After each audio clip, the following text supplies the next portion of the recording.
በቀሌሽ ጀነበር መቼ የዛሬ 15 ቀን ገና ገጠር ላይ አንድ ልጅ መርፌ ያረጀ መርፌ በስምሽ ግድግዳ ሲደበድባል ምን ይሻማል?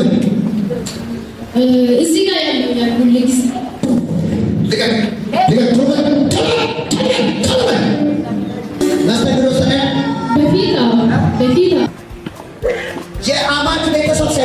ጎንበስ ያላችሁ ሰዎች አሜን በሉኝ። ቀና የማለት ዘመን ወዳጆቼ ወይ ያቺ ሴት ምኩራብ ስትገኝ 18 ዓመት ጎብጣ ትሄድ ነበር። ምኩራብ ተገኘች። ቀና የማለት ዘመን መጣላት። ቀና የማለት ዘመን በማን ፊት ነው ጎንበስ ያልከው? በእህት በወንድም በዘመድ በቤተሰብ በየትኛው ጉዳይ ነው ጎንበስ ያደረገ? ያ የጨለማው አውሬ ዛሬ ተዋረደ። አሜን በሉኝ በጌታ በኢየሱስ ስም። ዛሬ ሰኞ ነው። ቅዱሳን በአዳማ አጥቢያ ልዩ ፕሮግራም ይኖረናል።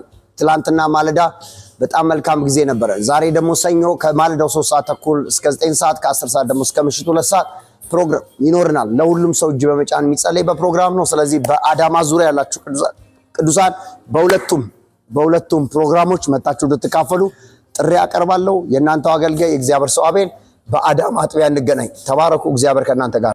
ወዳጆቼ ሆይ ዛሬ ቪዲዮ ይለቀቃል አቤል ግርማ በሚል ዩቲዩብ አካውንት ላይ። ስለዚህ ገብታችሁ ሰብስክራይብ አድርጉ። እንዲሁም ደግሞ ዛሬ የቤተክርስቲያን ቪዲዮዎች የምንለቅበት ቀን ነው። ስለዚህ ሁላችሁም ሼር ኮፒ ሊንክ ለብዙ ሰው እንዲደርስ አድርጉ። ደግሞ የዚህ ጸጋ ተካፋይ ሆኑ። በአዳማ አጥቢያ ሰኞ ዛሬ ሙሉ ቀን ፕሮግራም አለ። እንዲሁም ሮብ ሙሉ ቀን፣ አርብ ሙሉ ቀን ፕሮግራም አለ። በአዲስ አበባ ደግሞ ቅዳሜ ከማለዳው 3 ሰዓት ተኩል ጀምሮ ይሆናል። ስለዚህ የዛሬው ቪዲዮ የሚለቀቀውን ገብታችሁ ሰብስክራይብ አድርጉ። እንዲሁም ሼር። ኢየሱስ ያድናል። ከግብጽ ሲወጡ እግዚአብሔር እንደዚህ አላቸው፣ ሂዱና የግብጽ ቤትን አንኳኩ አላቸው። ከዛ አበድሩኝ በሏቸዋል። ኢየሱስ ጌታ።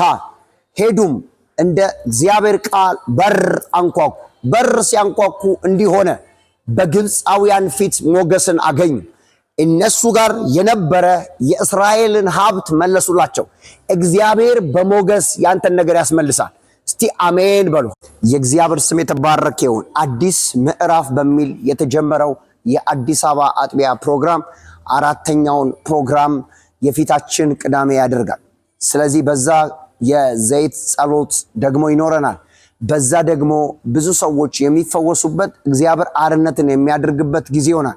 በአዲስ አበባ ዙሪያ ያላችሁ ቅዱሳን በቤታችሁ በኑሯችሁ ላይ እግዚአብሔር አዲስ ምዕራፍ አለው። የሐዘን ምዕራፍ ብቻ አይደለም፣ የእልልታ ምዕራፍ አለው።